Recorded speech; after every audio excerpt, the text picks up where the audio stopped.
നല്ല വലിയ മത്തി കിട്ടിക്കഴിഞ്ഞാലേ അതിങ്ങനെ വഴറ്റിയെടുക്കാൻ ഭയങ്കര ടേസ്റ്റായിരിക്കും.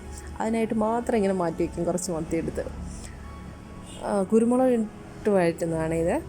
എണ്ണ ഒഴിച്ച് ഉലുവ ഇങ്ങനെ കളർ മാറി വരുന്നു. പെട്ടെന്ന് തന്നെ കറിവേപ്പിലയും ചെറിയുള്ളി കുറച്ചേറെ എടുക്കണം.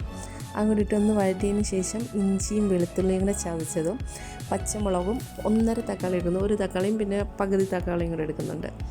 അങ്ങോട്ട് ഇട്ട് നല്ലപോലെ വഴണ്ടതിന് ശേഷം 1/4 ടീസ്പൂൺ മഞ്ഞൾപ്പൊടിയും 1.5 ടീസ്പൂൺ കുരുമുളക് പൊടിയും 1/2 ടീസ്പൂൺ മല്ലിപ്പൊടിയും മുളക് പൊടിയും കൂടെ 1 ടീസ്പൂൺ ചേർത്ത് കൊടുക്കുന്നുണ്ട്. അതിൻ്റെ പച്ചമണം മാറുന്നതനുസരിച്ചാണ് വെള്ളം ഒഴിച്ചു കൊടുത്തത്.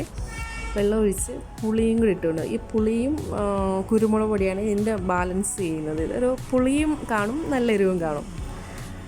അതിന് ശേഷം മത്തി എടുത്ത് വെള്ളം ഒഴിച്ച് തിളച്ചതിന് ശേഷം മത്തി എടുത്ത് ഇങ്ങനെ നിരത്തി കൊടുക്കണം. നിരത്തി കൊടുത്തിട്ട് അതിൻ്റെ പുറത്ത് ഈ മസാലയില്ലേ അതൊന്ന് എല്ലാത്തിൻ്റെയും പുറത്ത് ഇങ്ങനെ നിരത്തിയതിന് ശേഷം അടച്ച് വെച്ച് ഒരു 5 മിനിറ്റ് അല്ലാണ് അടച്ച് വെക്കുമ്പോൾ ആ ഒരു അടുപ്പിൽ നല്ല തിള വരത്തില്ല. ആ ടൈം കൊണ്ട് വീണ്ടും ഇതിനെ തിരിച്ചൊന്നിട്ട് കൊടുക്കണം.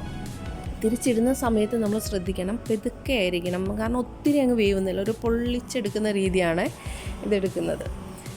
അതേപോലെ തിരിച്ചിടുന്ന സമയത്ത് നല്ലപോലെ സൂക്ഷിക്കണം, പൊടിഞ്ഞു പോകാൻ ചാൻസ് ഉണ്ട്. അങ്ങനെ തിരിച്ചിട്ട് വീണ്ടും ഇതിനെ ഒന്ന് മസാലയൊക്കെ ഇതാക്കിയിട്ട് അടച്ചു വെച്ച് വേവിക്കുന്നു.